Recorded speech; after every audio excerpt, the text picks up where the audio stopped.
Hi friends, எல்லாருக்கும் வணக்கம். நான் தான் உங்கள் அனிதா ஜெகன்குமார், விவசாயி மகள் சேனல்லேருந்து. காலையிலே வந்து பாப்பாவுக்கு வந்து ஸ்கூலில் வந்து பேரண்ட்ஸ் டீச்சர்ஸ் மீட்டிங் இருந்தது. ஸோ அங்கே தான் கிளம்பிட்டோம். பாப்பாவுக்கு பேரண்ட்ஸ் டீச்சர்ஸ் மீட்டிங் முடிச்சுட்டு வீட்டில் எந்த காய்கறியுமே இல்லை. ஸோ அப்படியே வாங்கிட்டு வரலான்னு சொல்லி ஒரு சின்ன பிளான். அதுக்காகவே வந்து கிளம்பி போயாச்சு. ஃபஸ்ட்டு அசஸ்மெண்ட் டெஸ்ட்டில் வந்து கொஞ்சம் நல்ல மார்க் தான் எடுத்திருக்கா. அதுக்கப்புறமா காய்கறி ஷாப்புக்கு போயிட்டு தேவையான காய்கறிகள் எல்லாமே வாங்கிட்டு வந்துட்டோம். இது வந்து பாப்பா ஸ்கூலுக்கு போகிற அந்த வீக்கில் நடந்தது இது எல்லாமே. அப்புறம் வந்து அதே வீக்கில் வந்து அம்மா அப்பாவுக்கு வந்து வெட்டிங் ஆனிவர்சரி. ஸோ அதனால் அவங்களுக்கு வந்து இந்த வீடு கட்டி புது வீட்டுக்கு வந்ததுலேருந்து வர ஃபஸ்ட்டு ஃபங்க்ஷன் வீட்டில். அதனால் வந்து நல்லா செலிப்ரேட் பண்ணணும் எங்களுக்கு ஒரு ஆசை. வீட்டுக்கு வந்து இந்த மாதிரி ஜாடிலாம் விற்றுட்டு வந்திருந்தாங்க ரோட்டில். பார்க்கவே ரொம்ப பாவமாகவும் இருந்தது. சரி, ஓகே, அத்தைக்கு வந்து ஊறுகாய் போடுறதுக்கு 2 ஜாடி, அப்புறம் உப்பு போடுறதுக்கு 2 ஜாடின்னு சொல்லி மொத்தம் ஒரு 4, 5 ஜாடி வந்து வாங்கினோம். அவங்களுக்கு ரொம்ப ஹாப்பியாக இருந்துச்சு. அதுக்கப்புறம் வீட்டில் மிளகாத்தூள் இல்லை, ஸோ அரைக்கணும் அப்படின்றதுக்காக கொஞ்சம் மிளகா வத்தல்லாம் வாங்கி வச்சுருந்தேன். சரி, அதை போய் வந்து மேலே காய போட்டுடலாம் அப்படின்னு சொல்லிட்டு. வெயில் பார்த்திங்கன்னா பயங்கரமான வெயில். ஸோ நானும் நவி பாப்பாவும் தான் மேலே போயிருந்தோம். மித்ரா ஸ்கூலுக்கு போயிட்டால. ஸோ நாங்கள் 2 பேர் தான் வீட்டில் இருந்தோம். பார்த்திங்கன்னா எல்லாத்தையும் மொட்டை மாடியிலே வந்து விரித்து காய வச்சிடலான்னு சொல்லிட்டு பண்ணிகிட்டு இருந்தேன். நவி பாப்பா வெயில் தாங்காமல் நிழலில் ஒரு இடம் பார்த்து அங்கே வந்து நின்றுட்டு இருந்தா. திடீர்னு பகல் ஃபுல்லாக நல்லா வெயில் அடிக்குது. நைட்டெல்லாம் பார்த்திங்கன்னா மழை வர மாதிரி அப்படியே ட்ரிசில் ஆகிட்டே இருக்குது. ஸோ இந்த மாதிரி கிளைமேட் ரொம்ப சேஞ்ச் ஆகிக்கிட்டே இருக்குது. எப்படியோ போய்கிட்டு இருக்கு. என்ன பண்ண போகிறோன்னு தெரியல. சம்மரோட இப்போ தான் ரொம்ப வெயில் ஜாஸ்தியாக இருக்க மாதிரி இருக்குது. அதுக்கப்புறமா எல்லாத்தையுமே வந்து நல்லா காய வச்சுட்டு ரெய்னி சீசன் ஆரம்பிச்சிச்சுன்னா அடுத்து காய வைக்க முடியாதுன்னு கொஞ்சம் 2 கிலோ 3 கிலோ ஆகிற மாதிரியே காய வச்சிட்டேன்.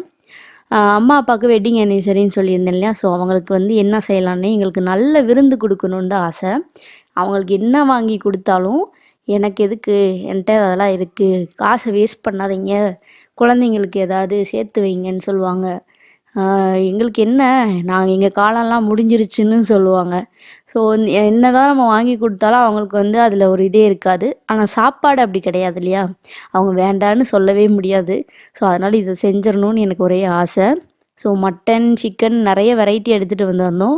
ஸோ எல்லாத்தையுமே கடகடன்னு செஞ்சிடலான்னு சொல்லிட்டு ஃபஸ்ட்டு தக்காளி, வெங்காயம், இஞ்சி பூண்டு பேஸ்ட், அப்புறமா கொஞ்சமாக மஞ்சள்தூள் எல்லாமே போட்டுட்டு சூப்பு வந்து ரெடி பண்ணிடலாம் அப்படின்னு சொல்லிட்டு மட்டன் வந்து ஃபஸ்ட்டு வேக வச்சு எடுத்துட்டோம்னா அடுத்து ஒவ்வொன்றா வந்து நம்ம ரெடி பண்ணுறதுக்கு ஈஸியாக இருக்கும். இந்த விலாகில் பார்த்திங்கன்னா நிறையா குக்கிங் ரெசிபீஸ் இருக்கும். இது வரைக்கும் நான் அந்த அளவுக்கு சமைச்சு உங்களுக்கு போட்டதே கிடையாது. பட் இந்த ஒரே வீடியோவில் நிறைய குக்கிங் ரெசிபி பார்க்கலாம் நம்ம.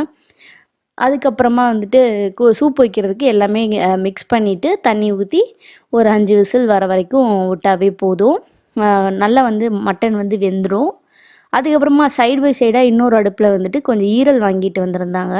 ஸோ அந்த ஈரலையும் போட்டு மஞ்சத்தூள் போட்டு வேக வச்சிட்டோம் அப்படின்னா அது ஒரு சைடு வெந்துடும். ஸோ வேக வைக்கிறதெல்லாம் ஃபஸ்ட்டு வச்சுட்டோன்னா அதுக்குள்ளேயும் நம்ம வந்து இந்த வெங்காயம், வெள்ளைப்பூடு உரிக்கிறது, இஞ்சி பூண்டு பேஸ்ட் அரைச்சி வைக்கிறது, ஸோ அந்த வேலைலாம் சைடு பை சைடாக பண்ணிடலாம்னு சொல்லி ஒரு பிளானிங்காக தான் பண்ணிகிட்டு இருந்தேன். அதுக்கப்புறம் சிக்கன் 65க்கு கொஞ்சம் சிக்கன் இருந்தது. ஸோ அதில் வந்து ஃபஸ்ட்டு சிக்கன் 65 பவுடர், அதுக்கப்புறம் வந்து கார்ன்ஃப்ளவர் பவுடர், அதுக்கப்புறமா கொஞ்சமாக இஞ்சி பூண்டு பேஸ்ட், அப்புறம் தேவையான அளவுக்கு வந்து உப்பு எல்லாமே போட்டு நல்லா வந்து பிசைஞ்சு வச்சுட்டேன். கொஞ்சம் மசாலா பத்தாத மாதிரி இருந்துச்சு. சரி, ஓகேன்னு கொஞ்சம் எக்ஸஸாக இன்னும் கொஞ்சம் ஆட் பண்ணிக்கிட்டேன். அதுக்கப்புறமா அதில் கொஞ்சமாக வந்து நம்ம லெமன் வேணும்னா இந்த ஸ்டேஜ்லேயே புழிஞ்சிக்கலாம், இல்லைன்னா பொரிச்சதுக்கப்புறம் சில பேர் புழிஞ்சு சாப்பிடுவாங்க இல்லையா. ஸோ அந்த மாதிரி பண்ணலாம். பட் பிசையும் போதே சேர்த்து பிசைஞ்சோன்னா ரொம்ப டேஸ்ட்டாக இருக்கும். அதில் வந்து ஃபைனலாக கருவேப்பிலை போட்டு அதையும் பிசைஞ்சு வச்சுருவேன். ரொம்ப டேஸ்ட் அல்டிமேட்டாக இருக்கும். அந்த கருவேப்பிலையோட ஃப்ளேவர் வந்து அந்த எண்ணெயில் இறங்கும் போது ரொம்ப டேஸ்ட்டாக இருக்கும். ஸோ கொஞ்ச நேரம் வந்து நல்லா ஊறட்டும்னு சொல்லி பாக்ஸ் போட்டு மூடி வச்சிட்டேன். இந்த ஸ்டேஜ்லேயே வந்துட்டு நம்ம குழம்புக்கு ரெடி பண்ணலாம் அப்படின்னு சொல்லிட்டு எல்லாமே நான் வந்து இந்த தடவை மிக்ஸி ஜாரில் அரைச்சி தான் செய்கிறேன். சரி, ஓகே, சிக்கன் கிரேவி பண்ணிடலாம். அதை வந்து வேக வைக்க தேவையில்லை இல்லையா. ஸோ சிக்கன் கிரேவி பண்ணிடலான்னு சொல்லிட்டு பட்டை, சோம்பு, கிராம்பு எல்லாம் தாளிச்சிட்டு அப்புறம் வந்து அரைச்சி வச்சுருக்க வெங்காயம் ப்ளஸ் தக்காளி அதையும் போட்டு நல்லா மிக்ஸ் பண்ணிவிட்டு இஞ்சி பூண்டு பேஸ்ட்டும் போட்டு நல்லா மிக்ஸ் பண்ணிக்கோங்க. இது வந்து ரொம்ப சிம்பிளான ஒரு கிரேவி தான், ஆனால் நல்லாயிருக்கும் டேஸ்ட். அதுக்கப்புறம் அது நல்லா வதங்கினதுக்கப்புறமா நம்ம கட் பண்ணி வச்சுருக்க சிக்கனையும் வந்து அதில் வந்து ஆட் பண்ணிக்கலாம். எதுவுமே இல்லை, ரொம்ப ரொம்ப சிம்பிளாக வீட்டில் ரெடி பண்ண மிளகாய்த்தூள் மட்டும்தான் போடுவேன். வேறு எதுவுமே எக்ஸஸாக ஆட் பண்ணுறதுக்கு எதுவுமே கிடையாது. அதுக்கப்புறமா நல்லா வதங்குறதுக்காக கொஞ்சமாக கல்லுப்பு போட்டு வதக்கிட்டு வேகிற அளவுக்கு கொஞ்சமாக வந்து தண்ணி ஊற்றி வச்சுக்கலாம். ஆக்சுவலாக அதுக்கப்புறமா வந்து வீட்டில் அரைச்ச குழம்பு மிளகாய் தூள் வந்து ஆட் பண்ணிக்கலாம். ஸோ இதெல்லாமே போட்டு நல்லா வந்து மூடி வச்சுருவோம். அதுக்கப்புறமா பார்த்திங்கன்னா அது நல்லா ஒரு கொதி வரட்டும். கொதி வந்துட்டு இறக்கணும் அப்படின்னா மல்லித்தழை தூவி இறங்குனா ரொம்பவே சூப்பராக டேஸ்ட்டாக இருக்கும்.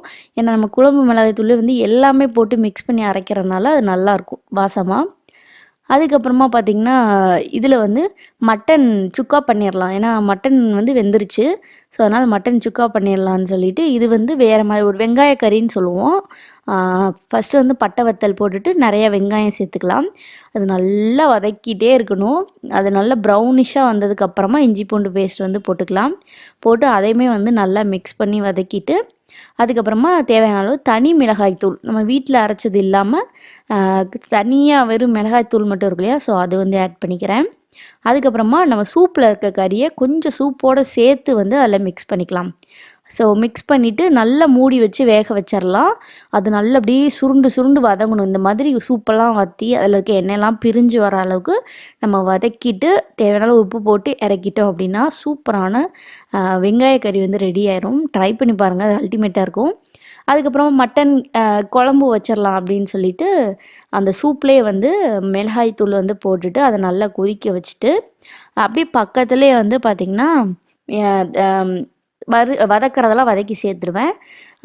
இது நல்லா கொதி வந்தோடனே வந்து கொஞ்சம் தேங்காய் சில்லு வந்து அரைச்சி ஊற்றுருவோம். கொஞ்சம் தண்ணி குழம்பா தான் வைப்போம். இது மட்டும் கொஞ்சம் எலும்பு அதெல்லாம் போட்டிருக்கனால ஸோ அதனால் நல்லா தண்ணி வந்து தேவையான அளவுக்கு ஆட் பண்ணிவிட்டு அதுக்கப்புறமா நம்ம வதக்கிறதெல்லாம் இன்னொரு சைடில் வந்து வதக்கி அதில் வந்து ஆட் பண்ணிடணும். ரொம்ப நல்லாயிருக்கும் இந்த ஸ்டைலில் செஞ்சோம்னா. இப்போ வந்து அது வதக்கிறதுக்கு என்னென்ன யூஸ் பண்ணணும்னா சோம்பு, பட்டை, சோம்பு இதெல்லாம் போட்டுட்டு அதுக்கப்புறமா வந்து கொஞ்சமாக வெங்காயம், தக்காளி அரைச்ச பேஸ்ட் வந்து ஆட் பண்ணிக்கலாம். அதில் இஞ்சி பூண்டு வந்து போட்டுக்கலாம். அதுக்கு கொஞ்சமாக ஏன்னா ஆல்ரெடி வந்து நம்ம வந்து அரைச்சி சேர்த்துருக்கோம் சூப்பில். ஸோ அதனால் வந்து அதை லாஸ்ட்டாக பார்த்துக்கலான்னு சொல்லிட்டு இப்போ வந்து ஈரல் செய்யலான்னு சொல்லி பண்ணிக்கிட்டு இருக்கேன். அந்த இஞ்சி பூண்டு பேஸ்ட்டு எல்லாம் போட்டுட்டு வீட்டில் அரைச்சி மிளகாய் தூள் போட்டு வேக வச்ச ஈரலையுமே அதில் சேர்த்து வந்து நல்லா மிக்ஸ் பண்ணி வதக்கிடலான்னு சொல்லி வதக்கிட்டு இருக்கேன். இந்த சைடு பார்த்திங்கன்னா லைட்டாக வெங்காயம், தக்காளி, பட்டை, கிராம்பு அதுக்கப்புறம் கொஞ்சமாக இஞ்சி பூண்டு பேஸ்ட் ஸோ எல்லாமே போட்டு வதக்கி நம்ம நல்லா வதக்கிட்டதுக்கப்புறமா வந்து குழம்புல வந்து கொட்டிடலாம். அதில் தாளிச்சிட்டோன்னு அப்படின்னா ரொம்ப டேஸ்ட்டாக இருக்கும். ஆரம்பத்துலேயே தாளித்து நம்ம வேக வைக்கிறத விட ஃபைனலாக ஒரு தாளிப்பு கொடுத்து இறக்கணுன்னா அது வேறு லெவல் டேஸ்ட்டாக இருக்கும். ஸோ அதெல்லாம் செஞ்சுட்டு ஃபைனலாக சிக்கன் கிரேவி வந்து பொரிச்சிடலாம் அப்படின்னு சொல்லிட்டு அதான் ரெடி பண்ணிக்கிட்டு இருந்தேன். அதுவுமே வந்து ரொம்ப ரொம்ப டேஸ்ட்டாக இருந்துச்சு. எல்லாருமே சொல்லியிருந்தாங்க நல்லா இருக்குது, கருவேப்பிலை ஸ்மெல் வந்து அந்த நல்ல ஒரு சூப்பராக இருக்குது டேஸ்ட் அப்படின்னு. கடைசியில் அப்பாவுக்கு அம்மாவுக்கும் ஒரு ஸ்வீட்டோட ஈரல், மட்டன் சுக்கா, அப்புறம் வந்து chicken 65, chicken gravy, mutton gravy, sorry I mean mutton குழம்பு, அப்புறம் ரசம், தயிர், ஒரு பால் அல்வான்னு சொல்லி ஒரு ஸ்வீட். ஸோ எல்லாமே செஞ்சு அன்றைக்கி வந்து நான் சாப்பாடு கொடுத்தேன். எனக்கு அவ்வளோ சந்தோஷமாக இருந்துச்சுங்க மனசுக்கு. நம்ம அப்பா அம்மாவுக்கு வந்து நம்ம கையால் சமைச்சு கொடுக்குறதுல இருக்க சந்தோஷம் வேறு எதுவுமே இல்லை. இருக்கிறப்பே அவங்கள நம்ம நல்லா பார்த்துட்டோம் அப்படின்னா அது ஒரு ரொம்ப நிம்மதியை கொடுக்கும் நமக்கு.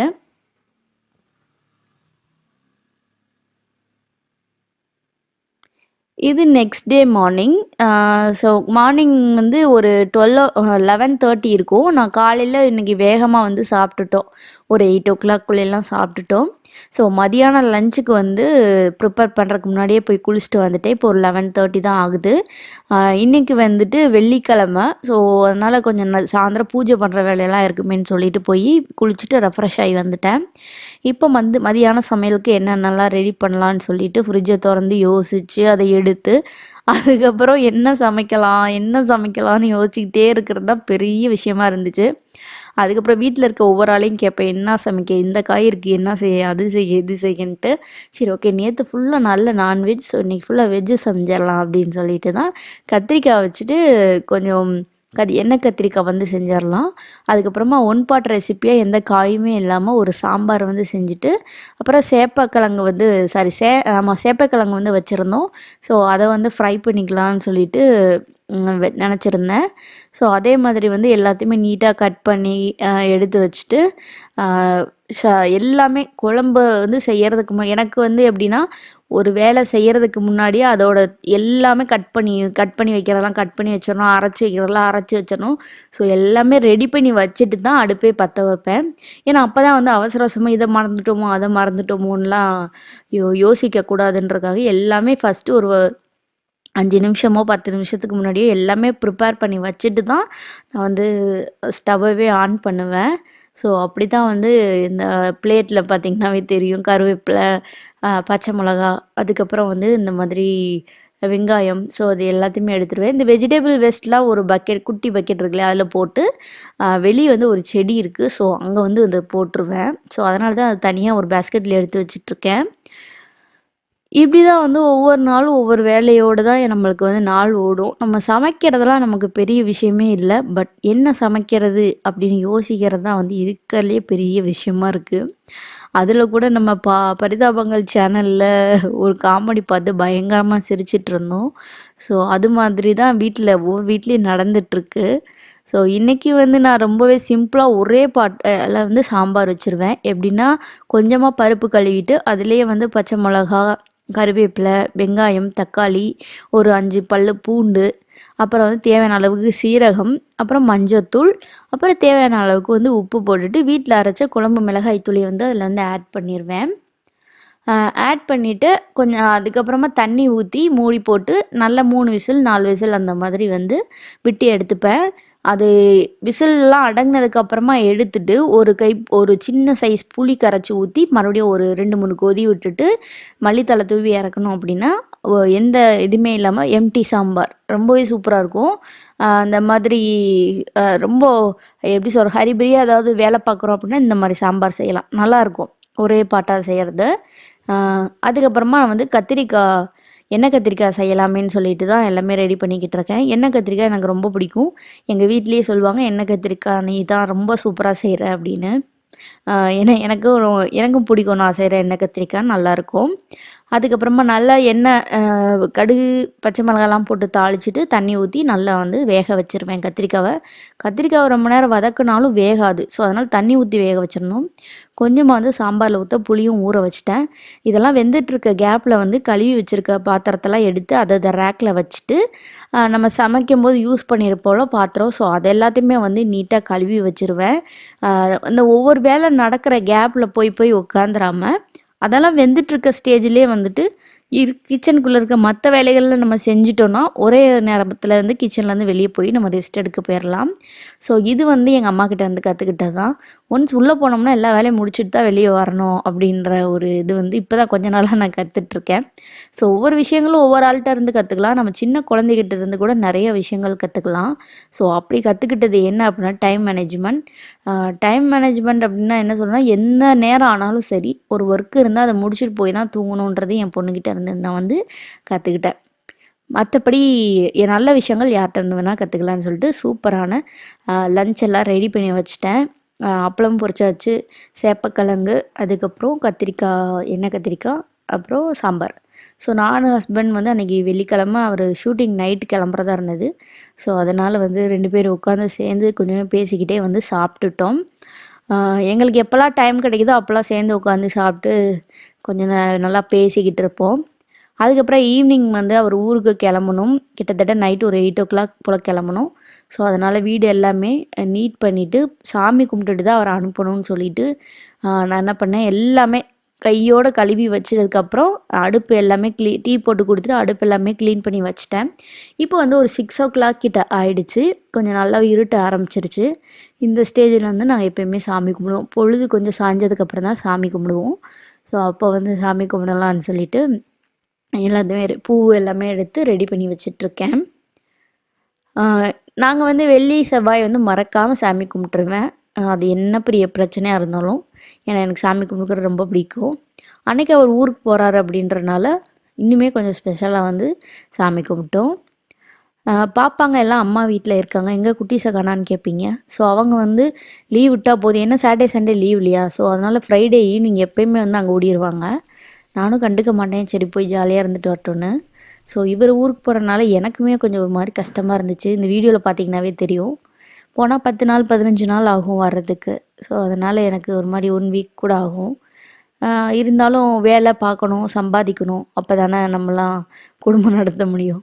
ஸோ அதனால் ஸோ அப்படியே வந்து சாமி கும்பிட்டுட்டு எல்லாம் வேண்டிட்டு நாங்கள் வந்து முடிஞ்சிருச்சு, நல்லபடியாக போயிட்டு வாங்க அப்படின்னு சொல்லிட்டேன். நான் வந்து கொஞ்ச நாளாக ஒரு 500 ருப்பீஸ் வந்து சேவ் பண்ணிக்கிட்டு இருக்கேன். ஸோ அதுக்காக ஊருக்கு போக முன்னாடி எனக்கு கொஞ்சம் காசெல்லாம் கொடுத்தாரு. ஸோ அதை வாங்கி நான் அப்படியே டக்குன்னு உண்டியலில் போட்டேன். இப்படி தான் எங்கள் நாள் போச்சு. இந்த வீடியோ பிடிச்சிருந்தா மறக்காமல் லைக் பண்ணி, ஷேர் பண்ணி, கமெண்ட் பண்ணுங்கள். தேங்க்யூ.